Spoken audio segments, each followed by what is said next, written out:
સીતારામ, જય માતાજી. સ્વાગત છે તમારું મારી આજની રેસીપી વિડીયોમાં.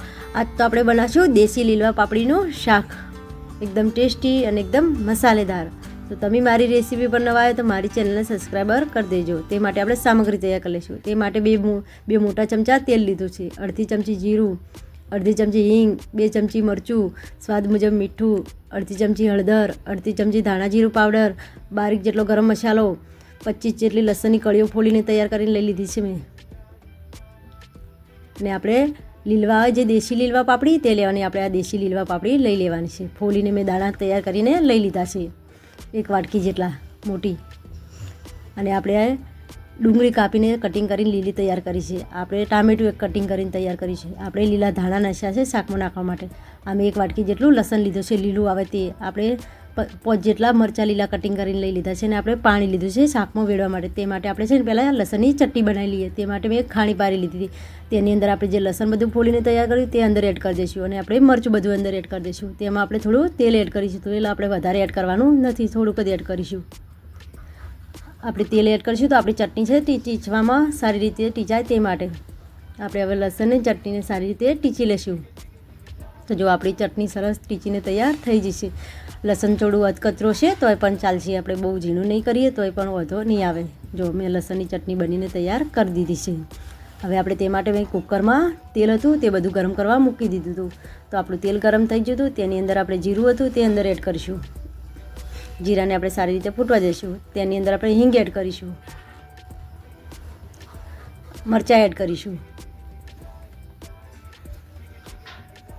ડુંગળી એડ કરીશું, લસણ એડ કરીશું લીલું. બધાને સારી રીતે મિક્સ કરી દઈશું અને 2 થી 3 મિનિટ સુધી આપણે મીડિયમ ગેસ ઉપર થવા દઈશું.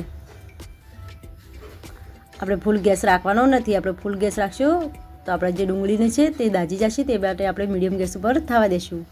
તો આપણી 2 થી 3 મિનિટ થઈ જતી. તેની અંદર આપણે ટામેટા એડ કરીશું કટિંગ કરેલા. તેમાં આપણે થોડું મીઠું એડ કરીશું. મીઠું આપણે વધારે એડ કરવાનું નથી. મીઠું એડ કરવાથી આપણે ટામેટા છે તે જલ્દી ચડી જાય છે. તે માટે ટામેટાને પણ આપણે 2 થી 3 મિનિટ સુધી થવા દઈશું મીડિયમ ગેસ ઉપર. આપણે ટામેટાને સારી રીતે શેકા દેવાના છે કે તેની અંદર કચાસતા રહે. તે માટે તો જો આપણે ટામેટા શેકાઈને તૈયાર થઈ જાય તેની અંદર આપણે જે ચટણી બનાવીને તૈયાર કરી હતી તે બધી અંદર એડ કરી દઈશું. આવી રીતે ચટણી બનાવીને એડ કરવાથી આપણો શાકનો ટેસ્ટ છે ને બહુ ટેસ્ટી અને ખાવામાં પણ બહુ મસ્ત લાગે છે અને સ્વાદ પણ સરસ આવે છે. તેને પણ આપણે સારી રીતે શેકાવા દઈશું. આપણે ચટણીને બરાબર શેકા દઈએ છીએ તેમાંથી તેલ છૂટું પડે તે માટે. તો જો આપણે ચટણીથી તેલ છૂટું પડે તેની અંદર મસાલા કરી લઈશું. હળદર, ધાણા જીરું પાવડર, ગરમ મસાલો, બધા મસાલાને સારી રીતે મિક્સ કરી લઈશું. આપણે બરાબર મિક્સ કરશું કે આપણા મસાલા છે બધા સારી રીતે મિક્સ થઈ જાય તે માટે. અને ગેસને આપણે મીડિયમ સાઈડ રાખીશું કે આપણા મસાલા દાજેની નીચે. તે માટે તો જો આપણા મસાલા શેકાઈને તૈયાર થઈ જાય તેની અંદર આપણે જે લીલવા ફોલેલા હતા તે બધા અંદર એડ કરી દઈશું. તેને પણ આપણે સારી રીતે મિક્સ કરી લઈશું. આપણે બરાબર મિક્સ કરશું કે આપણા લીલવા છે મસાલાની અંદર સારી રીતે મિક્સ થઈ જાય તે માટે. તો જો આપણા લીલવા પણ સારી રીતે મિક્સ થઈ જશે.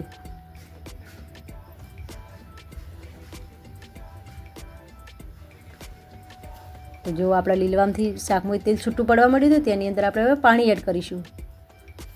તેને આપણે એકવાર આવી રીતે હલાવીને પછી પાણી એડ કરીશું.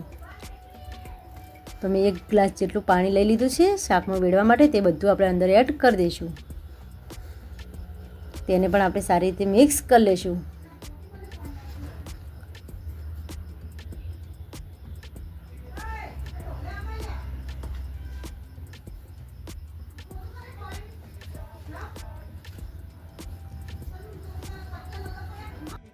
તો આપણું કુકરનું ઢક્કણ બંધ કરીને 3 સીટી થવા દઈશું મીડિયમ ગેસ ઉપર.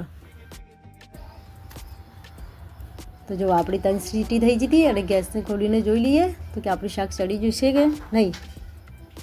તો જો આપણું શાક એકદમ ટેસ્ટી બનીને તૈયાર થઈ જશે.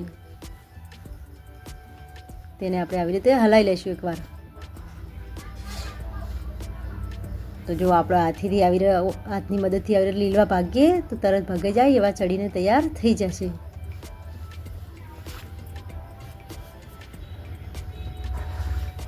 તેની અંદર આપણે લીલા ધાણા હતા તે બધા અંદર એડ કરીશું.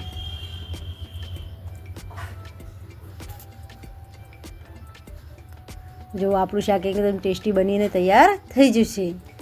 તમે એકવાર ઘરે આવું શાક બનાવશો તો બહુ ટેસ્ટી અને બહુ મસ્ત બનશે. તો તમે મારી રેસીપી પર નવા આવ્યા તો મારી ચેનલને હજુ સુધી સબસ્ક્રાઈબર ના કરી હોય તો સબસ્ક્રાઈબર કરી દેજો. તમારા માટે નવી રેસીપીઓ અમે લાવતા રહીશું. મળીશું હવે નવી રેસીપીમાં.